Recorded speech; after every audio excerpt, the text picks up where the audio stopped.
Okay, hello everybody. We're just waiting on a couple more people here. Let's give us a minute or two.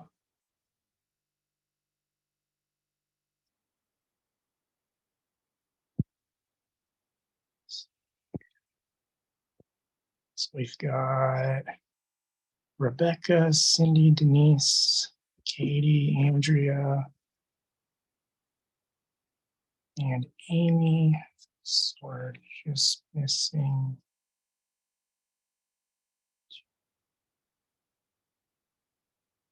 I think we're just missing one after this. Can everybody hear me okay? Thumbs up. Okay, good. And then I'm just missing Carly. And message her on Instagram real quick.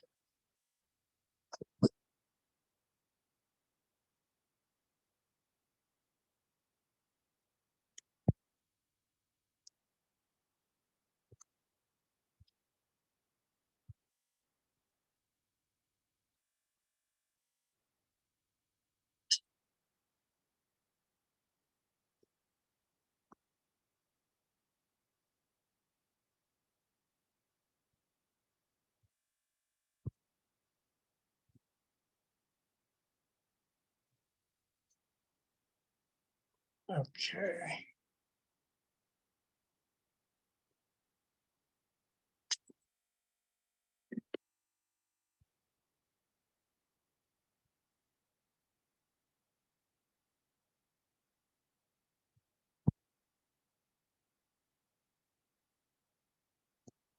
Okay, well, I'll go ahead and get started. Thank you, everybody, for joining. Thank you for supporting me and, going on this adventure and doing this workshop with me about fairy beings and trying to help you connect with the. I thought she joined already. Well, looks like maybe Rebecca's connecting again. Okay. Thank you for joining, and this workshop is going to be about fairies. I'm going to go through a lot of my experiences with them and try to help give you tools and techniques to help you on your journey with the Fae, kind of hopefully understand who they are, what they are, and connect you more with that realm, connect you more with, I guess, the unseen beings that a lot of us experience. And, a lot of people out there think they're not real, but they very much are real. The reason I called it Dancing with Fairies is because I, in fact, danced with fairies out in the desert a few years ago, and I'll be going back again to visit them shortly. So I wanted to talk to you about, let's see here. I think maybe some people got bounced there for a second.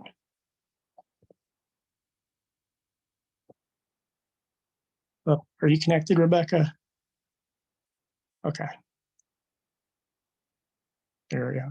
And so I think I'm going to talk about some of my stories with the experiences I've had in the techniques and tools that I've gone through to connect with them. I don't know exactly where it's going to take us. I have a lot of stories, and it was kind of hard to figure out which ones to talk about. So I'm going to see where my guides take us and go from there. If you ever have questions during this process, I'm used to working with multiple people. Like I've done lives with Nicole and Bailey, if you're familiar with them, and having a conversation. It's going to be mostly me talking.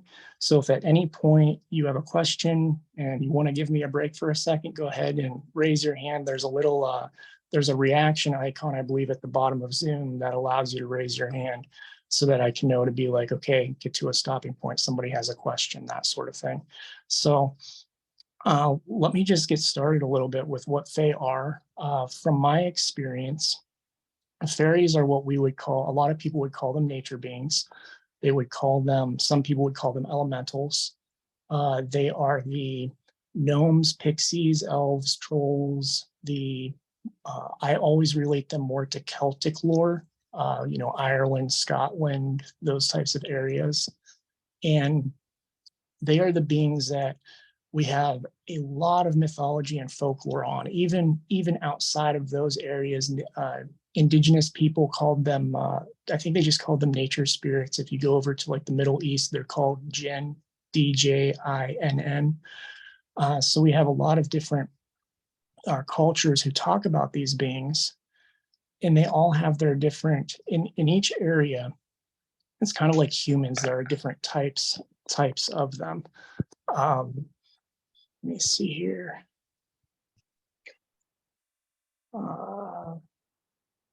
Okay. Different types. I think, yeah, that is everybody. Okay.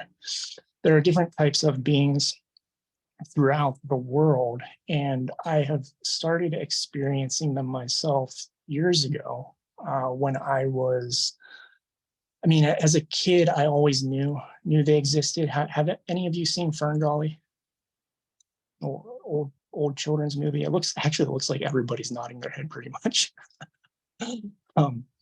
So Ferngully is one of those movies that as a kid, it always resonated really a lot with me. The Narnia books always resonated with some of the storytelling that is there.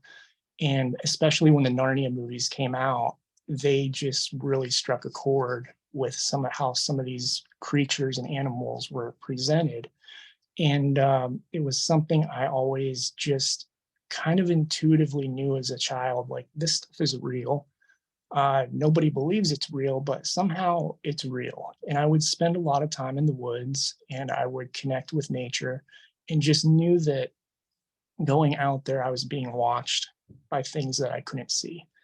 There were things around that I didn't understand. I grew up in, we weren't a religious home, but my home didn't really believe much in supernatural type stuff. My mom believed in ghosts, and anything beyond that was too scary, and it was like, don't talk about it type of environment. So when I went off to college, I started studying a lot and was able to get into a more, I guess, aligned space naturally and intuitively, and started doing mediumship and realizing, there really is more to the world out here than just us, the spirits of the dead. There's like a hidden world almost of these beings. And I started to really research folklore, mythology, and find out that a lot of these experiences I was having were actually connected to these different stories that they used to tell, in old Ireland back in the day, or these different places. And they were really about the gnomes and elves and goblins and trolls and all that. And really my activation to that was reading about it. A lot of people don't realize that when you read books, you are actually being activated through the energy of books to those different worlds and to the experiences that other people have had. So if you pick up a book about gnomes, there's actually a really good one. I think it's called Gnomes, from the 1970s, I want to say. I believe it's a gentleman called Will Nguyen, Nguyen, if I remember right. He's from somewhere over in Europe. But they wrote this book as a children's book when, in fact, a gnome came to him and talked to him to write this book about their kind. But you can't publish that as an adult book. They publish those things as children's books. About 20 years later, we ended up with David the Gnome. Does anybody remember David the Gnome, the cartoon? It's pretty old. It might have been on Nickelodeon in the 80s. I don't remember. But it was where we really got our first look at this little gnome who was, maybe 6 inches tall with a red hat, blue clothing, and this type of thing. And it was through the books and the storytelling that it helps activate people to that. So that was another one that I saw, and I'm like, man, these little people exist. I know they exist. I know they're out there. Where are they at? So it sent me on a search. And I was studying mediumship and started getting into, spirits of the dead and more connected to the other dimensional places, I guess you could call them. And weird things started happening in nature. I started hearing voices. I'd be out in nature and I would be hearing voices. And one of the things I remember doing is just repetitively going into the woods hiking, finding a trail. There's a trail I used to walk in my 20s, and I would hike it a lot, just repeat it over and over. And I would talk to the trees. I would talk to the trees, to the spirits, anything that was out there. Well, then they started talking back. And, you know, when they start talking back and you start hearing those voices, you can think, okay, something might actually be wrong here, that type of thing. But then it was interesting because those voices would tell me where things were that I could not see. They'd tell me, go behind a tree, go over here, go over there. There's a fox over here. Go over there. You'll see the fox. Go over here. You'll find some garbage to pick up. And I realized it was these fairy beings talking to me out in the woods that I was building trust with. Um, and later on, so a lot of people, because of my Instagram profile thing, they think I've seen these beings my whole life, but it's more I've known they've been there. I didn't see my first gnome, I think. I guess I'd call him a gnome anyway, until I was about 28, 29. And what had happened is I live up by Lake Erie, and there's a trail up by Lake Erie that goes along the lake. You can see all kinds of bald eagles, all kinds of animals. It's a repurposed area, or repurposed is the wrong word. It's a reclaimed area, I guess, that they took, and uh, the Park Service came in and made sure, okay, we're going to reclaim this, make sure the wetlands continues to grow, make sure everything is safe and all that. And there's a lot of spirit activity back there. But when I started going, there was a lot of construction too, and a lot of people were visiting it because it was this new park. And so I'm going on the one side of the park, and there's not much that you can feel actively from these beings. You can sense they're there, but they're not paying much attention, probably because of the construction and things that are going on. I go to the other side of the park where they aren't active as much. There's just a tiny little trail. It dead ends because they haven't brought bulldozers in or anything to clear it out, and it's filled with activity. So every time I would go to that side, I would go in and I would perform. One of the things that I do is I perform a handshake. Whenever I go to a trail or the forest or anything, I walk in and I do what I call a handshake. And I find a tree right at the entrance of that trail or that woodland, wherever it is. And I put my hand on it and I just close my eyes for a few minutes. And I kind of say hello to the tree and hello to the land, and kind of imagine my energy pushing down into the ground and spreading out and rippling out to say hello to everything. And then when I come back, after I'm done and I come back off the trail, I do the same thing. I put my hand on that same tree and I imagine my energy coming back to me, and I kind of close it out, kind of like opening up and saying hello to everything. They feel the energy, it goes out. It's like a ringing the doorbell type of situation where you're able to let stuff know you're coming, so that it's aware, hey, somebody who's interested in talking to us and who's awake is on their way to you know talk to us, type of thing. It's a good way to just make your presence known, I guess is the way to say it. So I found a tree that I would do this on that side, and I'd go down the path and there'd be a picnic bench there. um, and when I was excuse me, when I would go to this picnic bench, I always carried offerings with me.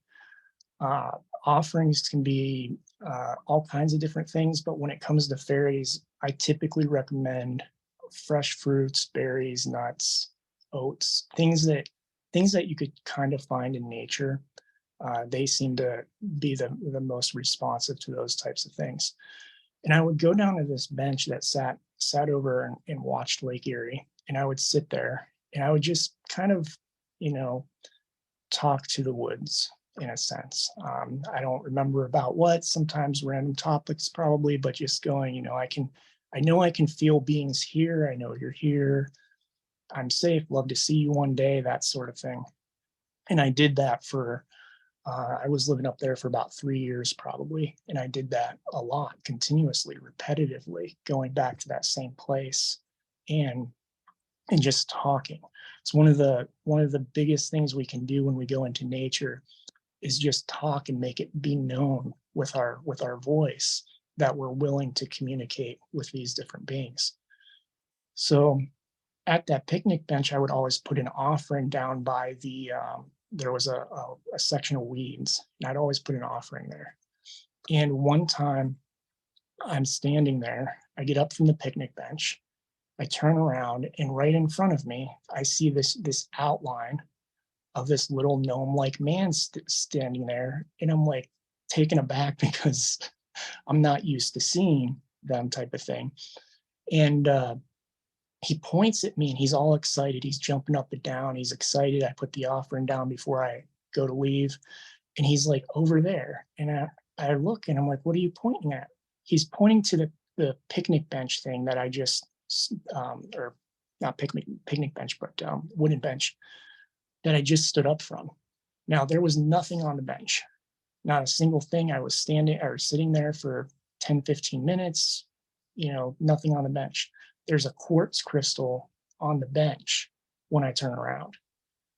That was the first offering I ever received back from the Fae, to be like, we acknowledge you too, and this is for you.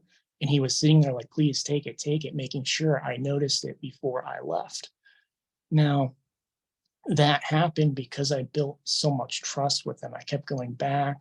I was talking to them, acknowledging that I knew these beings were real and that they were there, and just slowly building repetitive trust in that area. So that's one of the things I've always recommended is if you want to work with Fae, find an area, a natural area you can go to over and over and over again. The more you can go to it, the more you can build trust with them, and they'll notice you. Like they'll notice your energy even when you come in and you come into the land, especially if you do something like that handshake gesture that I mentioned. They'll feel that. And I've been in trails where I've gone so much where I do the handshake and you actually feel the woods like come alive and kind of feels like it's approaching you when you enter because they know you're coming. They know you're gonna be a safe human, I guess is the biggest thing.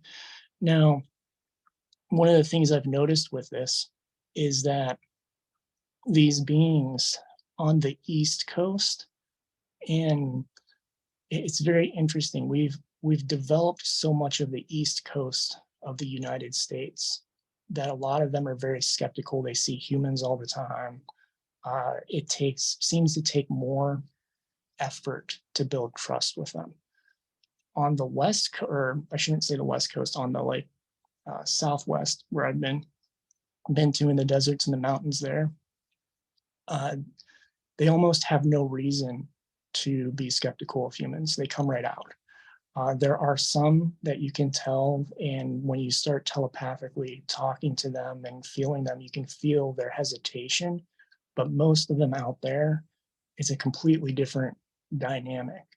I've had some other friends who have experienced the same thing where they're like, you go into the desert and they just run right up to you. If they know they can see you, they run right up to you and they're like, oh, hey, what are you doing? Who are you? What's going on? That type of thing.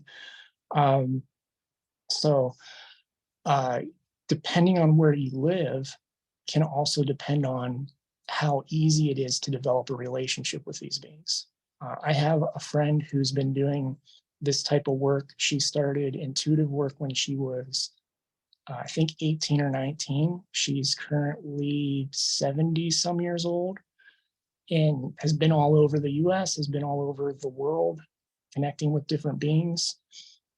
She moved into her home near me, had a piece of property that bordered the woodlands, and they noticed a gnome come up, and a gnome family would come up to the border of the property and would watch them. and they would just watch them. They would never cross over. Even with how trusted and gifted and everything she was, and all the time and energy she's had into this type of work, she said it took her about 1 to 2 years before she could actually build enough trust to communicate to get them to come over, because of the distrust of humans and that sort of thing.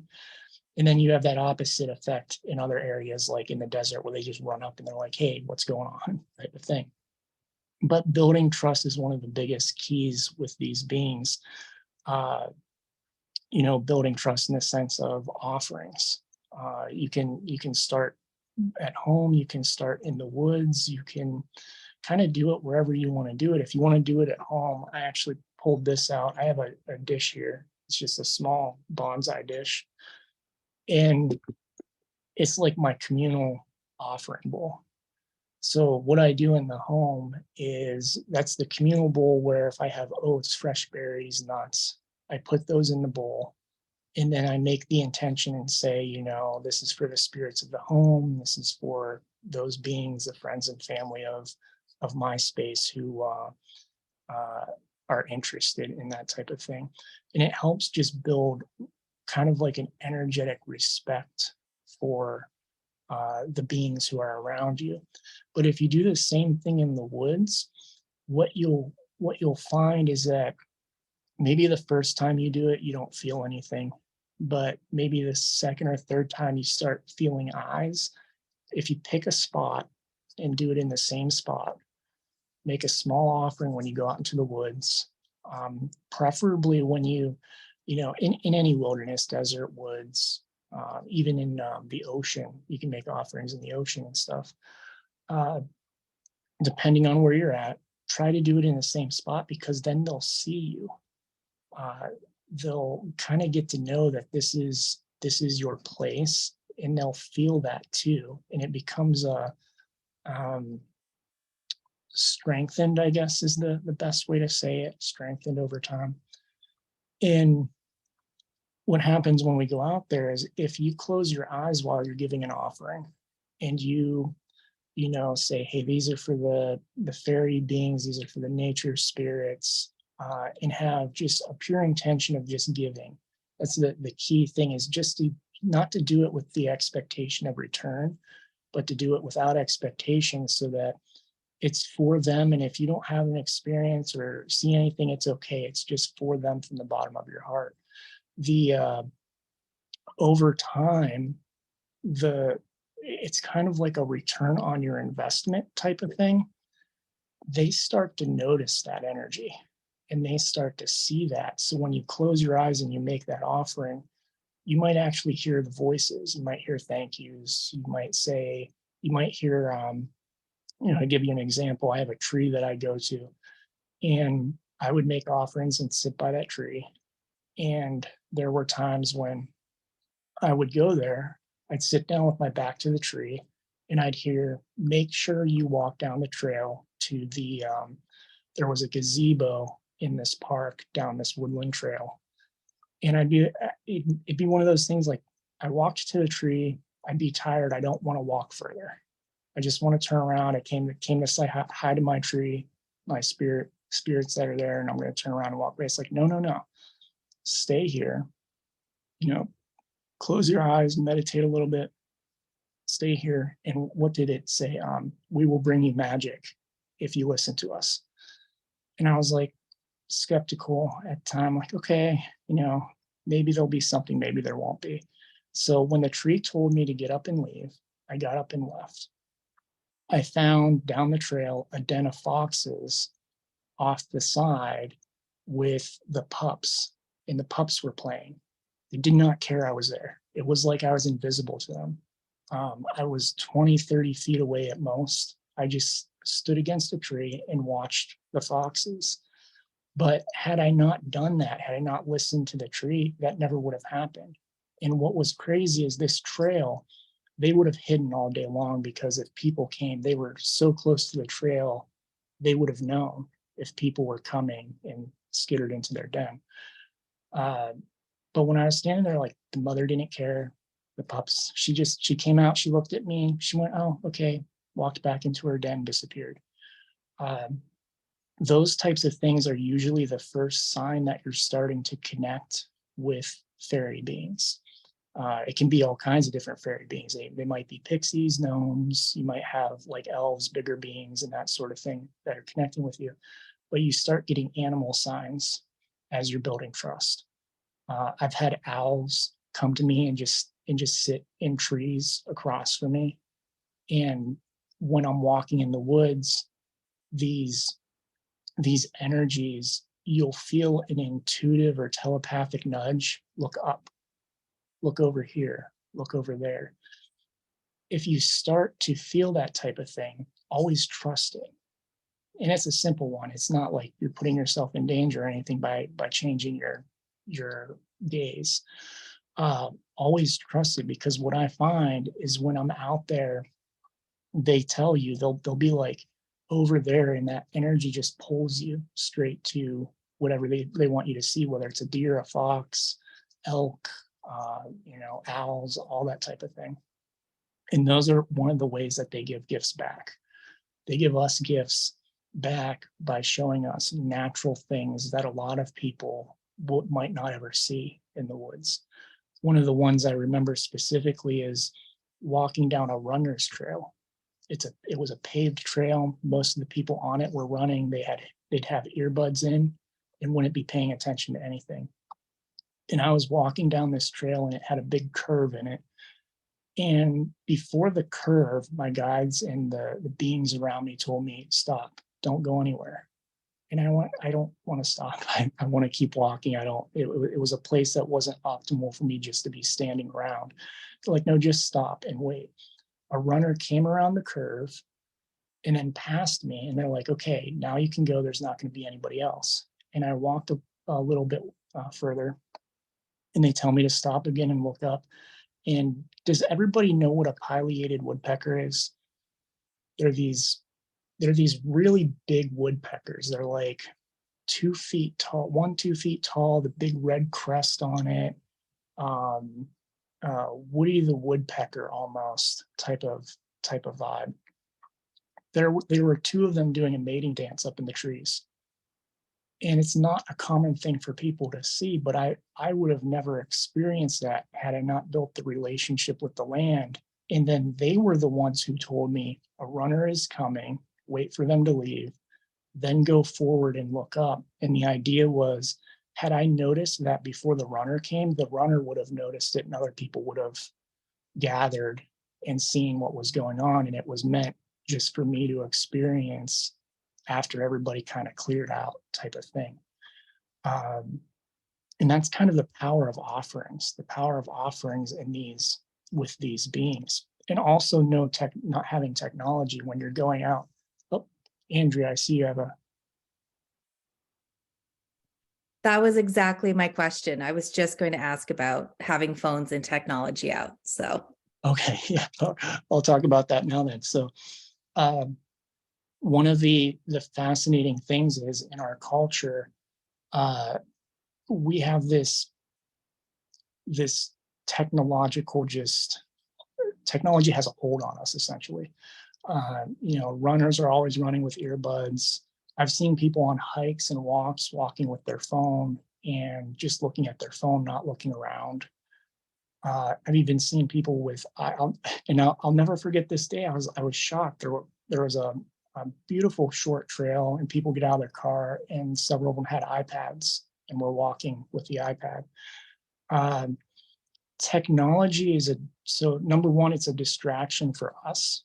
It's a distraction for us because we're distracting either our thoughts, our sound, our senses, when we need all of that to be aware of what's going on around us in nature. It's also, I don't want to say the distractions may be the wrong word for other beings, but some of the frequencies and stuff that go out from technology, these beings don't like.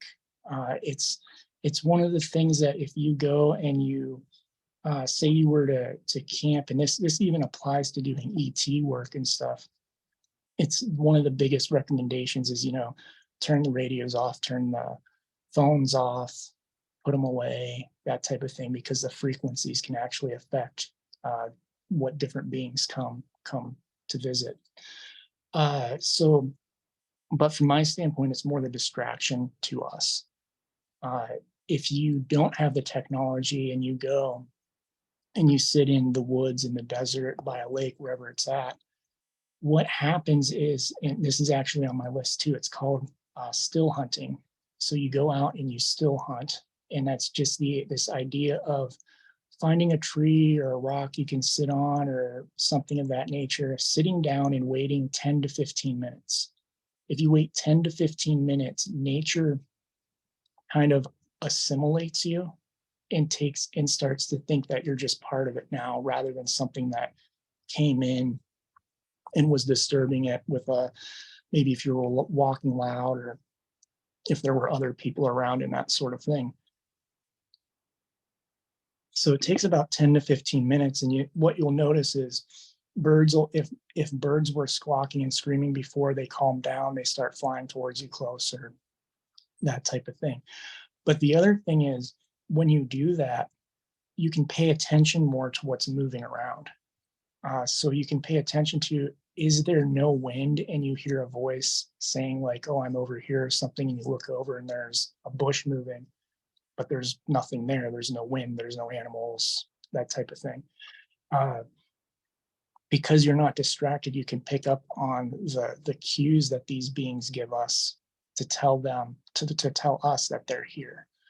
And then you can hear them more clearly telepathically when you get into that state and don't have that distraction either. That's the biggest thing with technology, is just eliminating that distraction, and also realizing when you're out and trying to connect, that not everything lives at ground level. A lot of people, I mean, with our phones too nowadays, we look straight at the ground or forward. Look all around you, and even up into the treetops. You'll see at some point on your journey, you'll get to a point where you start feeling and seeing beings hopping through the trees. I once had, when I was living in Lancaster, PA, there was a tree and this is in the city. This is what surprised me. Every time I'd walk past this tree, I'd just be drawn to look up, and there were like these, in my one book, I called them like sloth lemur. It was like a cross between a sloth and a lemur, these beings who were living up in these trees. And it was shocking because it was in the city, and it was like just that tree, not the other trees, but just that one. But I'd follow that intuition every time I'd see them up there. One of them ended up dropping down one night when they realized I could actually see them, because I think they said something telepathically, and then I responded, and it was like, oh wait, he can understand what we're saying. And it was like, it dropped off the tree and walked for like 100 feet with me, and then ran back to the tree. So it's one of these things where they don't just live on the ground. And if you go about, even just during your day, if you're outside seeing people walking, you'll notice people rarely look up. They rarely move their head or to the sides, and that it's very straight or down, that kind of angle there. So that's one of the things you can do, is just make sure you're paying attention when you're out in nature, to draw different beings to you that are of the Fae world, this nature spirit world. Now, as far as what you can draw to you, you can draw all kinds of things. I mean, most of us know and let me ask, does everybody have like an idea of what a pixie is? For the most part. All right, Rebecca? Yeah. I'm questioning whether or not I do now. Okay. Yeah. So like, I'll try to give some pop culture examples. It's usually the easiest way to go. A pixie would be more like, so I think everybody said they've seen Ferngully, right? So remember the main character in Ferngully? She's a small little being, like a fairy being with wings. So think of that as a pixie, but mischievous. They like to cause a little more mischief than some of the other beings, and they're very small. I've had them in the woods, when they notice me leaving offerings for other beings, I've had them come up and flick my ears and like play with my shoelaces and stuff so that I'll leave them an offering of honey type of thing. So they can be a little more mischievous. Gnomes are a typical garden gnome type style. You get a lot of variety in what they look like, but that is the best kind of way to describe them. They're very nature oriented, healing, all about taking care of the animals and that type of thing. Elves, I've experienced very few elves in the traditional sense that we would think of them as like a human-sized being with pointy ears. The ones I have experienced have been very solitary, very they're always on guard, and there's always this sense of like use caution around them, in the sense of don't approach them. Like you can talk to them from afar and they're fine with that, but it's almost this, they don't really like humans, and if you gain their trust, then it's a really big thing to do. I once was, and I think I did a short reel on this on Instagram a few days ago, where I was talking about mowing, and I would be mowing this very large acreage that I rented from it was like 2015 to 2020-ish. And they had the landlord had a 6.5 acres, I think, and like 5.5 to 6 of it was lawn. The rest of it had some woods on it, but it was lawn.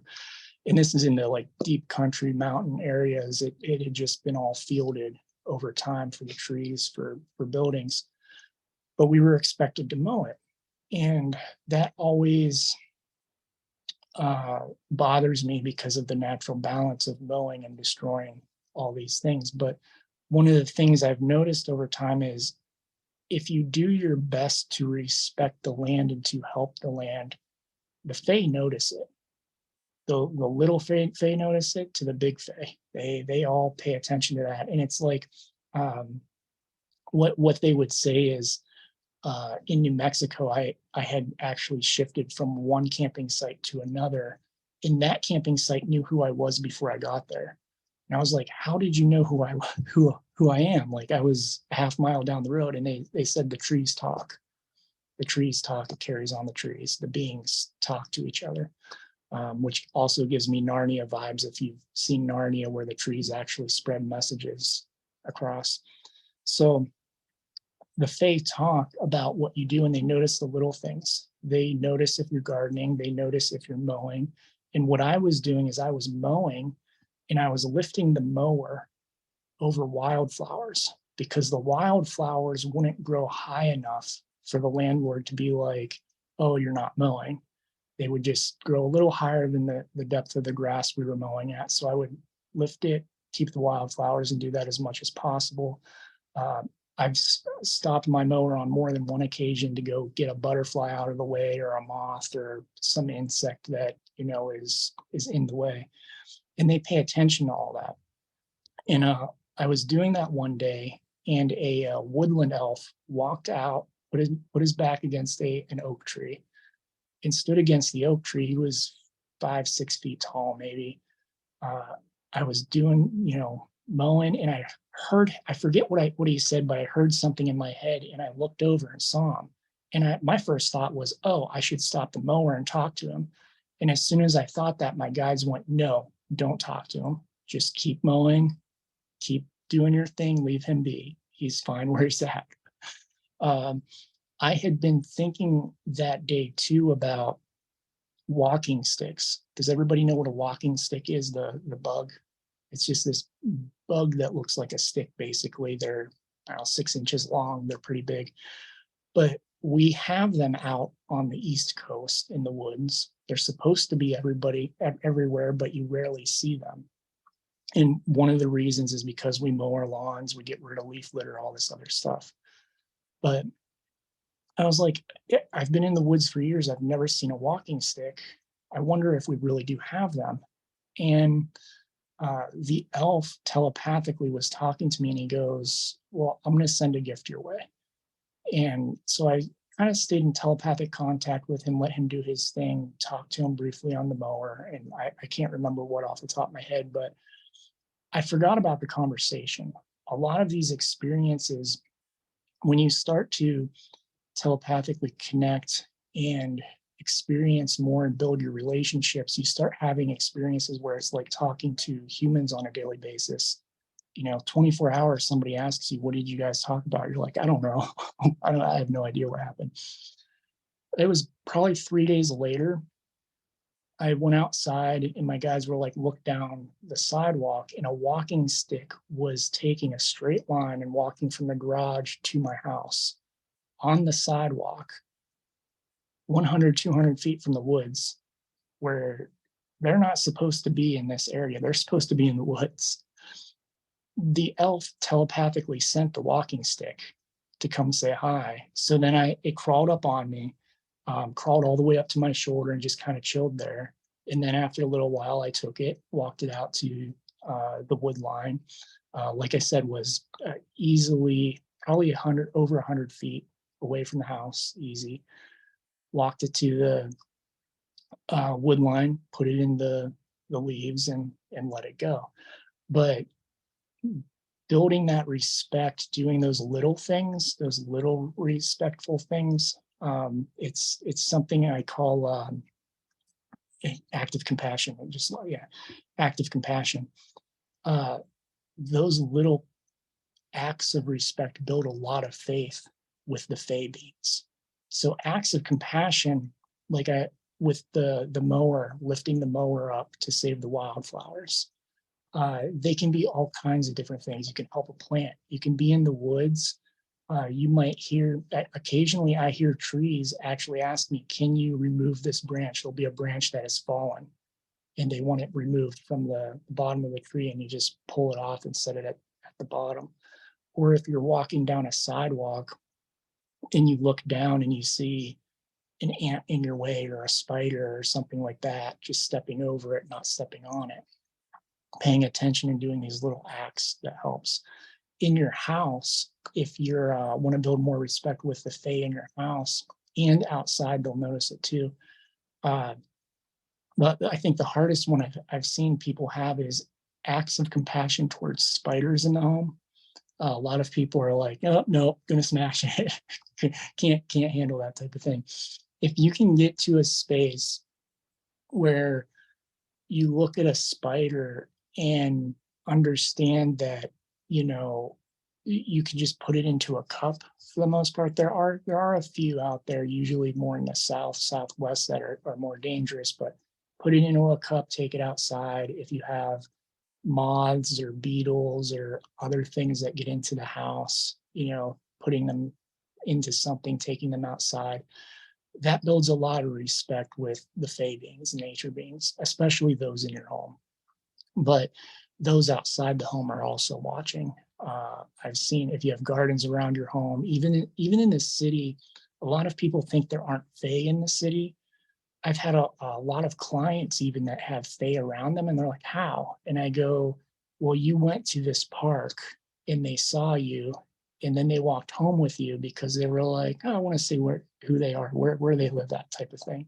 So you can attract Fae to your home just by going to a park and having what I would call a glow of sorts, which is your vibration, the ability to raise your vibration and be seen by these beings. And so they see you doing these acts, they see you doing these little things, and more of them come. And when more of them come and you're doing offerings and you're paying attention, you're going into the woods, you're taking the time to kind of feel them out with your energy. I did talk about that, right? Like saying hello to the trees. Did I say that earlier? Okay. So another one is to, and I talk about this more in the sense of out in nature too, just because there's more of them out there, is using your energy to feel where they are at. So a lot of people you don't necessarily see. A lot of people I know have trouble with their third eye. It's not open yet, or it's not their time to see, type of thing. If you go out and you intentionally, and that's the key, is intentionally go out with this idea that you want to connect with nature spirits, and you do say you do a handshake on a tree, and then as you're walking, just imagine energy like doing this sonar blast from the bottom of you, like it comes through and it just kind of sonars out in a circle and ripples back. You'll start to feel them more. You'll start to detect them. Your energy will pull you, and trust it too. The biggest thing with it is to trust it, because it almost feels like, if you visualize it in your mind and you see the energy going down, it almost feels like a density, like it's moving, and then it hits a density, and the energy goes around it and keeps going, but there's something else there. So you can tell where there are beings at by doing stuff like that, and using that intention of, okay, I'm going to do a little visualization, bring energy down, let it go out, and feel that density where it is. And then you can feel if something's like, especially if you feel eyes on you, if you feel things looking at you, you can kind of feel where they are. And it's a good experiment too. If you're hearing them, a lot of times, especially like little gnomes and stuff, they stand behind trees and they'll be like, I'm over here behind this tree, and you'll hear a voice and you'll hear it, and it's almost like your head automatically turns in that direction. And when you do that ping, essentially, that ping of energy is almost another validation of being like, oh yeah, there is something over there if you can't see them necessarily. So that's a good way to tell if they're out there. And then when you do that, start having conversations, essentially conversations with yourself, but not yourself. You're having conversations with them. To people passing by, it's going to look like you're talking to yourself. It's okay. It's okay to do. The idea is to let them hear your voice. Let the Fae that are in the area hear your voice. So talk to them, tell them, like, you're safe, you want to connect, ask them questions. That's the biggest thing I think people forget, is to ask questions, because they will give you answers. They will give you answers in ways, say you're out there sitting by a tree and you feel something in the distance, and you can say, like, I feel you, I know you're there. That's something I used to say all the time. I know you're there, but I can't see you right now. Can you show me you're there? And in those moments, you might have a bird fly by because they telepathically link with the bird, or you might have, if they're more of a sylph in nature. A sylph is an air spirit. They're beings that are more, I really don't know how to describe them other than they move with the wind. They move with the air. A lot of times in those moments, you'll get blasted with a wave of air. There are, what other signs do they give? Water. I had one being who I was sitting beside her. She was essentially what we would describe as a mermaid, sitting beside her on a lake. I did not think she was really there. I was kind of like, I don't know if you're really there. I could see her in my mind. I knew exactly where she was sitting. And when I see, it's like my third eye layers it over my vision. So I can kind of see her there, but it's not my physical eyes. It's like having a third television on, type of thing. And I was discussing with her, and I'm like, I don't know. Can you prove it to me? Are you really there? I know I should be trusting myself, but can you do something? She's like, I'll make a fish jump. And I'm like, well, if that fish jump all the time, that doesn't mean anything. She goes, no, I'll make a fish jump over there. And I go, okay. She jumps in off the rock into the water, swims over to exactly where she said, and a fish jumps. And I go, well, that's not enough, because obviously that's not enough. And she goes, okay, now over there. And she swims over to this other spot she points to, and a fish jumps up. And then she comes over and jumps on the rock and she goes, okay, do you believe me now? I'm like, yeah, I believe it now. So the biggest thing is like asking questions will help you get the kind of the validation, because they also understand that we are not as consciously connected, I guess would be the way to say it, as they are, and experiencing in the same way. And we're, a lot of us are waking up to those abilities.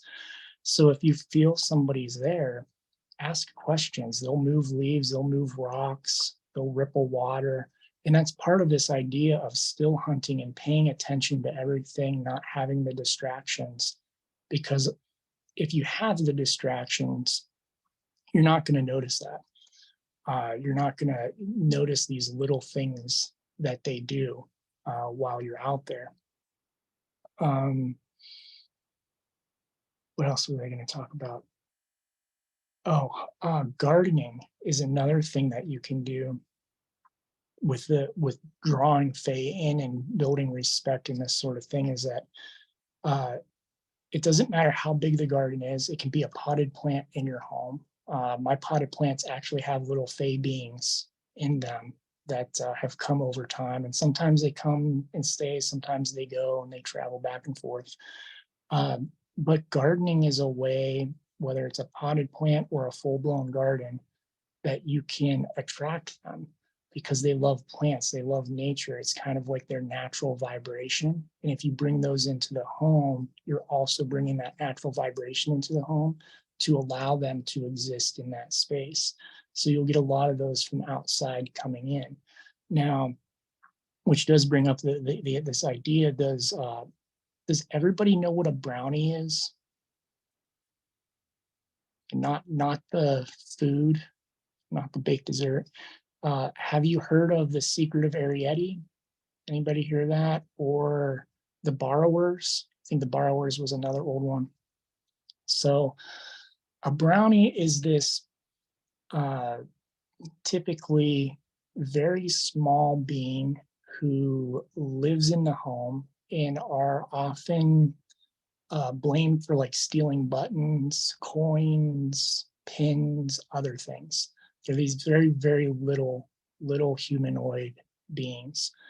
They live in our homes. And I've experienced them from that little tiny size to beings that stand 2 feet tall, type of thing, where the Fae are not just outside, they are actually in our living space, in that vibrational space. Like, it's like they live on a layer of consciousness very close to ours that they can affect it, but just enough out of the vibration that we can't see them. I've even had there's a gnome that lives with me that came from New Mexico, and I've experienced him pull stuff out of my wallet. I was looking for a necklace one day, and I was like, where'd this necklace go? I had no idea. And he goes, it's in your wallet. I'm like, no, it's not in my wallet. And I look at my wallet and I just watch the necklace go shh and rip right out. And I'm like, how the hell did that happen? And it's like, because I can see him in my mind, but I can't physically see him there. And he just grabbed it and ripped it right out. Brownies and other beings are like that too. They can affect our environment. So if you're one of those people who loses your keys a lot, even though you know where you put them, a lot of times that's these different beings hiding the keys and playing tricks and different stuff of that nature. My mom actually has a brownie at a family at her house living there, that when I left my ex and moved in with them for a short period, I ended up experiencing that little family and was like, oh, this is interesting. This is kind of like those cartoons back in the day where with these little beings, they had some truth to them. And very mousy features, very humanoid. And she would go with me on my hikes into nature and then come back. And she would kind of ride me because it was too far for her to go. So she would ride out on my shoulder and stuff. I'd come back. At one point, I tell my mom about this. And of course, my mom's like, hey, you're crazy. What are you talking about? A month later, my mom has this little mouse statue that she put on the center of her dining room table in her cactus plants. And I was like, oh, where'd that come from? Why'd that come? She goes, I don't know. It just felt right to put that there. It was because of the brownie and her subconscious and like soul understanding it was there, but not really accepting it was there on a human level. So she just thought she put this mouse there because she liked it. And I'm like, no, I can tell they're trying to get you to be like, hey, we're here. We're these little mouse-like people, say hello type of thing. So that was an interesting one, but they are in the home, and offerings in the home are very good to do because you'll build that trust with them. At Andrea, actually, she has a little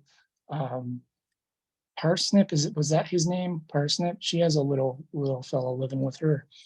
And has anybody else experienced that, like little beings running around their homes, any type of thing? Cindy has, yeah. So, what else do we have here? Oh, personalities is something I wanted to talk about. And meditations. So there are a lot of meditations you can do, a lot of journey meditations you can do to meet these beings, that type of thing. Honestly, my biggest recommendation, if you want to meet fairies, is kind of what we've talked about previously. Go into nature. Don't worry about necessarily getting into that meditation mindset or a journey meditation mindset. Go into nature and sit by a tree, sit by a lake, and let your meditation be experiencing that space and talking to them out loud and making your offerings and setting those intentions with the offerings and just sitting there. Let the meditation be paying attention to what's going on around you rather than getting into like a closed eye, inner focus type of thing, because they'll present while you're out there. Most of my encounters with fairies have not been in meditation. They've just been out in nature, sitting by a tree, feeling something come up. And over the years, by doing that repetitively, by doing those techniques of like feeling the energy flow out and ping the area, you build that skill set of, okay, I know exactly where they are. And then you start building the third eye awareness over time. Now, granted, I think a lot of you are going to wake up to that a lot quicker than I did because of the energy we have, of the past few years that's waking everybody up very, very quickly.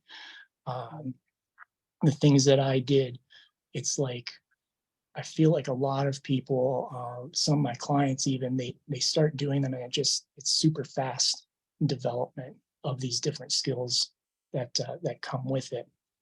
But going into nature, doing that energetic work, and trusting if you hear something, if you want to go out there and you hear something say, hey, there's garbage over here. Trust that there's garbage wherever they're telling you there's garbage. I've had them take me to garbage behind trees 50 feet off the trail before to pick it up so that I can take it out because it's been sitting there for 10 years or something, however long it is. It's very interesting that the more you learn the land and the more you repetitively go, those beings will almost be excited when you get there and start talking to you more and more and telling you more about the land, where things are, where to go, where you can see like animals, especially. They'll start telling you as you're walking down a trail, slow down. There's a deer ahead. There's a fox ahead. There's XYZ, whatever it is. Other things you can do to connect with Fae would be music and dancing. Now, this is technically counter to one of the things I said, and there's a reason. Don't take well, don't take technology into, oh, something just happened there. Can everybody still hear me okay? Okay. Don't take technology into the wilderness type of thing, unless there's an unless.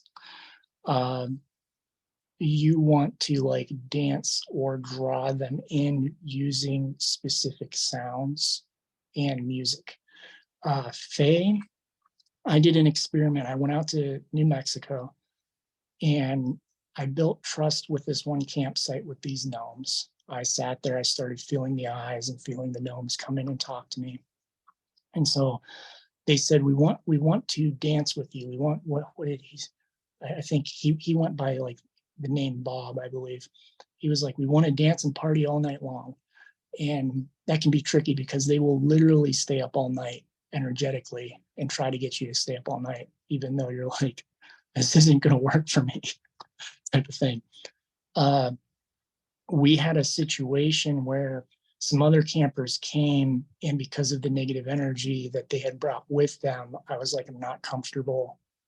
They're too close, you know, let's do this another time. So I promised them that I would come back about a week later. So I went back a week later to this campsite, pulled in, got out of my car. They were so excited that I came back that when I opened the door of my car, there was a crystal right where the door had opened.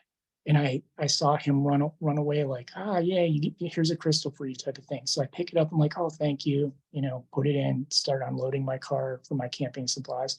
I go back in the same spot. There's another crystal just like it. And I think it happened 3 times. I have 3 of them. And I finally said, you guys don't have to keep giving me stuff. Like sometimes they'll be very, what's the word I'm looking for? Very compassionate, very giving, very loving with what they have to give. And so I come to this campsite. I go, okay, I'm here. We're going to do this. They protected the site, knowing I was going to show up that day. They protected the site from other people. Other people came, and I was like, oh no, somebody came in, and they go, oh no, they're allowed to stay. They're only going to be here for dinner, type of thing. Like people had pulled in, were eating lunch or dinner, whatever it was, at a picnic bench.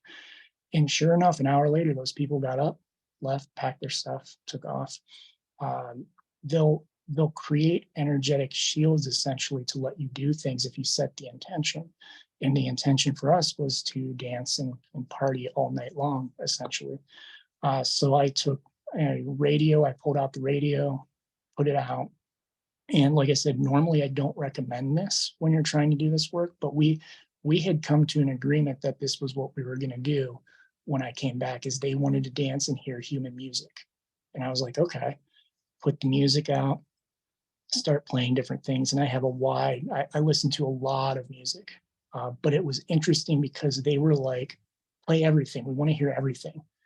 They do not like heavy metal. I can tell you that for sure. They were like, I actually had them like spitting on the ground, you know, getting kind of angry and grumpy over heavy metal. They loved things like Celtic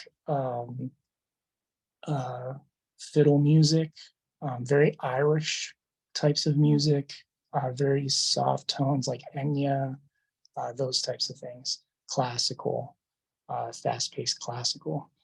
But we played that music and they danced in a circle around the picnic bench, and I danced with them. And while that was happening, other Fae were coming in. There were 2 elves that came in and sat down.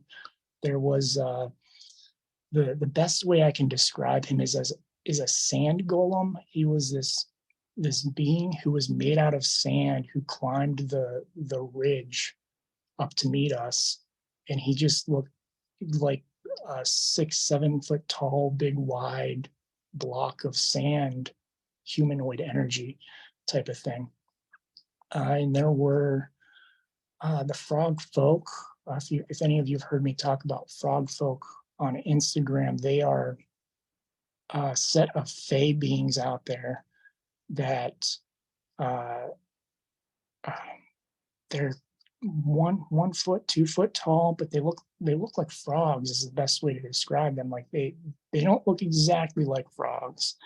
They have more blockish features. Um, but I called them frog folk, and they came up and they had like little guardsmen that were standing around protecting everything, and they were showing me some magical things during this event. And little sprites that came up to the rafters. I looked up at one point, and all these little sprites were in the rafters. Very magical energy by building that trust and then going back and doing like this dancing event with them with this intention. And that was a very special moment, knowing that all the work I had done before was leading to those types of things. And that to know that talking to other people as I do this work and do like one of the things I don't think I mentioned earlier, and actually a couple of you have worked with me personally, so you know this as well. Just talking to me is like an activation. Hearing the stories, talking with me, that's part of how I activate people to this stuff. And it's like getting people to that stage is the exciting thing, because I know a lot of you right now are experiencing where you might be just hearing things telepathically or kind of sort of seeing some things. But getting to the stage where you can dance with fairies, like I know a lot of people laugh that off and think it's a joke, and we see it in movies and television shows, people dancing with fairies and these beings of these other realms. It's like, no, you can actually do that stuff. You can actually do that, go out there, set an intention, and then even with the intention set, because you had made that agreement with them, they protect the space to make sure nobody else comes. And it's almost like they energetically chase everybody off type of thing. They're like, no, we want to do this. This is our land. Go away. We're gonna do this type of thing. So what was I saying? Oh, so I danced with them that night. I also did a lot of the other techniques that we were talking about, like active compassion. There were ants. There were a lot of ants around. I took M&Ms, crushed up M&Ms, and put them around so the ants would leave me alone. And they loved it. That was one of the things that that sand golem thing that came up. I remember him sitting down and he just sat there and watched the ants eating these M&Ms the entire time. He didn't really want to be involved in the other stuff. He kind of stayed off on his own. And when I asked all these other fairies, they were like, it's because he's kind of like a loner.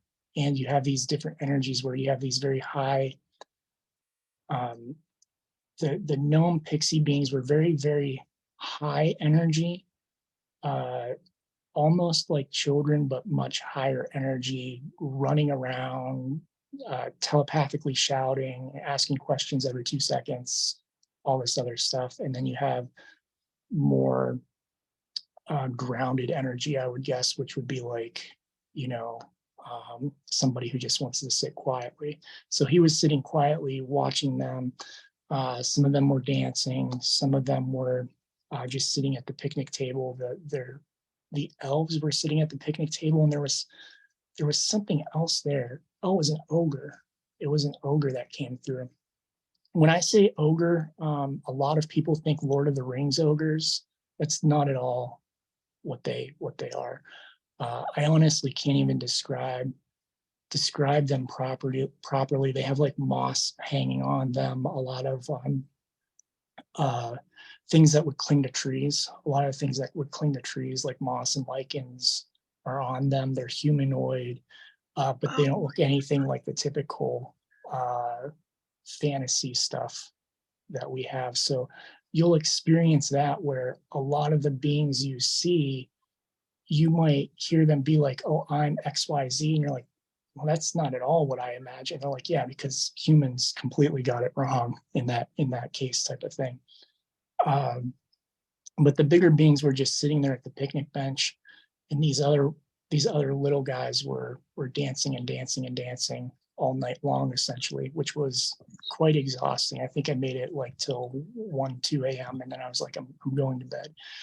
But when I got up in the morning, I also started to do more of my compassion stuff, which was like, uh, building a garden. I had built a garden around the trees out there. There were juniper trees, and I'd taken all these rocks and built little gardens around them. And it was one of the most beautiful things I had done, because as I set the intention, I'm just going to make this area look more beautiful. That was it. That was the only intention. So I had them guide me. They led me to rocks. If you ever want to do something like that, you can just go out into nature and be like, just ask the natural world to intuitively guide you, and it will. It'll guide you to branches, to rocks, whatever it is. And so I built these little rock gardens around these trees. And what I didn't expect was the last day I was there, that day after we had danced at night, I had all these gardens set up, and the trees actually were bleeding sap, but they started bleeding in hearts, and pointing me and being like, look over here, and there would be a little heart like formed in the sap. It was one of the most beautiful things ever. And so, and it just goes to show, like, these beings, even though they might not be able to physically give us stuff sometimes, the trees, the beings themselves, they will point you to things, and they will energetically shift things so that you can see and trust that they really are there, that they are there listening to you, having fun with you, that type of thing. And we might think it's all in our imagination. It's not. If you're out in the woods and you think there's a gnome standing beside a tree or a pixie flying around your ear, it probably is. It's just that we've been taught so much that our imagination is not to be trusted, that it's a fiction. A lot of people don't know that the Fae were actually in the old lore, Irish Celtic lore type stuff. When the missionaries came over, they took the fallen angel story and went, well, the fairies are the fallen angels, so you don't want to trust them, and made these stories about fairies being fallen angels. That's not the case at all. They're just nature beings living on a different realm than us. Now, they do have different personalities. That's the one thing is, if you work with these beings, they are not angelics. That is something to be very, very clear of, is that they do have their own motivations. They do have their own personalities. They tend to be more emotional, which is why respect is a very big thing when working with them. Respect, kindness, compassion. Because if you make them upset, they do act on their own accord. As my guides have said in a few cases, I've been like, I don't want to get involved with what they're doing. I've seen them get angry at humans during some of my camping experiences, where they've been angry at people who were drinking, and just kind of being extremely disrespectful in the natural land. And they're in knowing and hearing them talk about how they're going to take revenge, how they're going to, set the balance basically back to normal. And I'll never forget having that experience out in the Ozarks and telling my guides, I don't want any part of this. I don't want the karmic backlash. I don't know. I know they're planning something. I know it's not good. Keep me out of it. And my guides, the words they used were, the Fae will do whatever they want. It's not, it has nothing, it was something like, it has nothing to do with you. Basically, they'll make their choices, and their choices are their own. So just be aware of that as you're working with these beings, that they are working their way towards source too. They're just like us. They're living, they're learning. They all have their own personalities. And it's not, if you're building respect in things and compassion, they're very much the same towards us. But if we don't do that, that's where you get stuff that starts getting more mischievous, if they're hiding keys a lot, one of the ways you can actually appease that in a home is to make an offering, and they'll stop. Because a lot of times when they get more mischievous, it's because they're not being paid attention to, type of thing. So they kind of have this emotional scale, I guess. Anybody have any questions coming up? No? Okay. What about some other ones? Yes. Working with Fae, set boundaries. Oh, go ahead, Carla. Oh, did you have a question, Carly? We can't hear you. This is probably a silly question, but do these energies or the Fae, are they only on planet Earth? No, actually. Oh, okay, that's cool. So these beings are, think of planet Earth like a ball of consciousness, like an onion is the best way to explain it. From I was actually taught this by a Sasquatch. They came to me and I was like, well, I know you're here, but where are you? And they go, we're on a layer of consciousness. So the Earth is like a ball of consciousness with layers like an onion. Some of the layers are closer to us than other layers. Some layers are far apart. So the Fae world is a natural layer that is very close to ours, where they can interact with us very easily. And some of those other layers, we actually have to go into meditation and astral travel to go deeper or higher to get to them. And then when you go to other planets, it's the same thing. They're all balls of consciousness. Even stars are balls of consciousness that we don't fully understand or comprehend at all right now, because when we talk about this stuff from a astronomical standpoint, it's from a 3D science standpoint, not from a spiritual aspect. So any other world you go to, Sirius is a good example. There are beings I've met from the Sirius that are physical incarnations of like our layer, essentially. Like they'd be like, we could walk up to them and shake their hand, type of thing. And then there are other beings who come where, in talking to friends and stuff, I'm like, pretty sure we're working with some of the other layers of those planets. So you can have different layers of consciousness. Each star, each planet, everything is its own ball of consciousness generating life, essentially. Any other questions right now? No? Okay.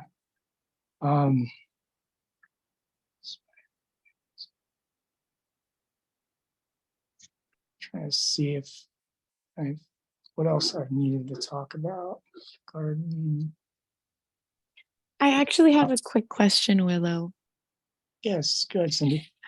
So I've been hearing, I don't know if this is true or not, that you could never tell a Fae your name or say please and thank you, because they say that they own you, kind of a thing.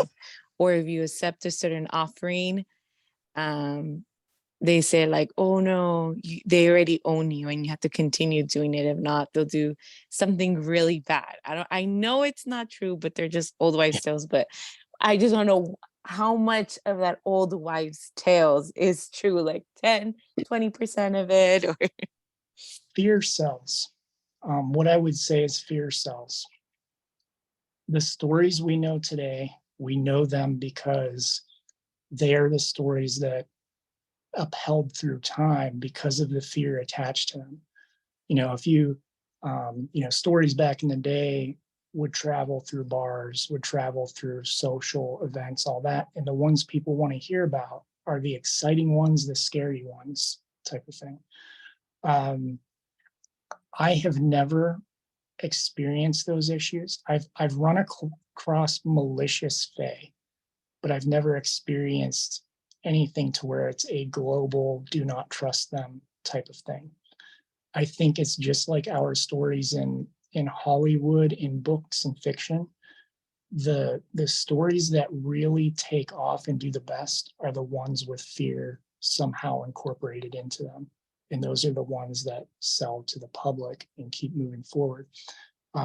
In my experience, a lot of it has to do with if you receive a gift from them, just asking why. What is the gift for? A lot of times they're like, we just like you. When I was in the West, most of the gifts that I received was just because excuse me, because I paid attention to them and acknowledged them. That was the reason for a lot of the things I received. It was just as simple as that. It had nothing to do with the old wives' tales. I mean, most of them know our names. Names are sometimes hard to keep secret because of, telepathy and reading energy and those sorts of things. True names are a different story. Most of us, I don't think, really know our true names, soul names and that type of thing. So that can be a bit different, but our human names aren't an issue in that. And the old wives' tales all do have their stories based on truth, which means at some point somebody did something, that story came about, but it doesn't mean they're all bad type of thing. It's kind of the way I would explain it is like with jinn. If you hear anything about genies, a lot of the mythology around genies is very negative. Even in the culture of the Middle East, genies are, they're kind of like feared and stuff. It's just the word for the fae, but the whole genie aspect of like, they're going to be really tricky with their wishes and all these other things is because some of them were, some of them have been, and that story holds. And then people don't pay attention to the other stuff. You could say the same thing when it comes to how the church promoted and how the church came in and kind of converted people was by taking the good natured spirits, creating a story of fear and fallen angels and all this other stuff around them and demons and this and that, and then starting to tell people that, and it just went like wildfire, and they were able to convert everybody because the fear aspect people stick to. Like I said, I've worked with fae for a really, really long time. The stories we have of ogres, trolls, some of the other beings out there. I've met trolls. They have been nothing but friendly. They are extremely they lack intelligence is the best way to say it. They're not the smartest beings out there, but very friendly. Ogres are kind of in the same boat. They're a different likeness, but not as violently portrayed as they are in our mythology and our stories. Honestly, the ones you have to watch out for the most are the goblins and the pixies. They're just mischievous beyond belief at times, especially the pixies. Goblins, I haven't had too many issues with, other than at one point I had an offering dish that I was offering to gnomes and dust sprites and things. And while I was offering that to them, goblins had shown up at one point and were actually keeping the other energies away from it. So I had to make a separate offering dish for the goblins to keep them appeased and away from everything. It actually goes in, that goes into one of the things I was going to bring up is if you do have fae in your home, you can set boundaries with them. And one of the things I started doing with, like I have this gnome who lives with me and goes places with me. He was starting to bring beings home with him. So I had to set rules about, okay, you can bring them home, but they have to be, good natured, not going to cause mischief and these other things. That way they don't just bring home anybody, because they just love all the fae. And sometimes you get a bunch of them together, and you get one really mischievous one that just wants to cause chaos, I guess is the best way to say it. Pull on cattails. What else have I ever seen them do? The offering dishes have been an issue. But nothing to the degree of the stories where it's like I've never experienced something so malicious that you're like, you need to walk away from them type of thing. You can usually appease them or bring other energies in. So as you work with other energies too, like angels, ETs, all that, if you have a problem with a fae, they'll help you get rid of it. That's the other thing. It's one of the reasons I talk about a lot building relationships with all realms, not just nature spirits, because their beings exist in all these different spaces. And if you're having a problem with beings in one space, beings from the other spaces can often come in and help you deal with them or give you guidance on how to deal with them, type of thing. I talked about that. Any other questions right now? Yeah, go ahead, Carly. Oh, you're on mute again. What are some good ingredients for the offerings? So the offerings, I think you said like oats. yeah, like oats, berries, seeds, natural foods. Somebody recently asked me about taking fresh tobacco out. They had been asked to take fresh tobacco out to the woods. You can do that. If you do that, make sure it's fresh tobacco, like not in a cigarette, like at the actual leaf type of thing. But natural foods, natural, things that grow in nature is what I'm trying to say. So fruits, berries, nuts, seeds, oats, honey is a good one. And another good one that I don't talk about all the time, because these go for almost all fae beings will take the natural stuff. But if you're a baker and you bake fresh made bread, fresh made crackers, those types of things, the fae in your home, those that live in the home, really like that type of stuff. The things that you put energy into, Oh, that's cool. if it's fresh made, if you go buy it from the store, it's different because it's not your energy. But if you put your energy into it, there's a big difference, especially if there are natural ingredients to it and that sort of thing. Sweet. Thank you. You're welcome. Anybody else have a question? Okay, let's see where we're at right here.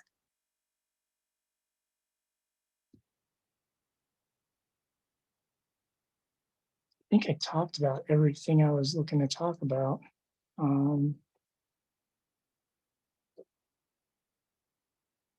Yeah. Any other questions coming to mind? No. Okay. Let me ask you this: Did everybody learn something? Good. Very good. Well, what I'll do is I will. This is being recorded, so I'm going to put this on my website with a password, so that if you need to go back to go through anything, you can. If you have any questions, let me know. I will reach out to everybody with an email. If you didn't get the email today, check your spam box. I know the Gmail addresses specifically seem to like drop it into, I think they have multiple folders and things, spam and junk and business and all this other stuff. But if you don't get that email, let me know. and I'll make sure you get the link and password to get the video. And as always, feel free to reach out with questions anytime. And when you're like, let me know if you experience anything. Like I said, a lot of the what people experience is like an activation to the energy as I talk and that. And then also doing those techniques if you go out into the woods and wilderness over the next few weeks and start interacting and just, getting into that still hunting space where you can sit somewhere, quiet everything, and just see what comes up to you. You might find you're going to have a lot of experiences just by doing those kind of what we talked about, active compassion, offerings, paying attention, and just trusting and working with your energy to let things know that you're there. And you'll find out that it really is a Fern Gully like experience when you go into the woods. You start going in there, and even though there aren't any animals, there's all kinds of stuff moving through there that we don't see. Space is not, I saw a reel recently, a science reel actually, where they said no space is empty. Everything has something. It's just we don't perceive whatever is in that empty space type of thing. So let me know if anything comes up. Any other questions? Final call? No? All right. Well, thank you for joining. If anything comes up, let me know. And it was a pleasure having all of you. And yeah, reach out to me on social media or through email if you need anything. All right. Have a good day, everybody.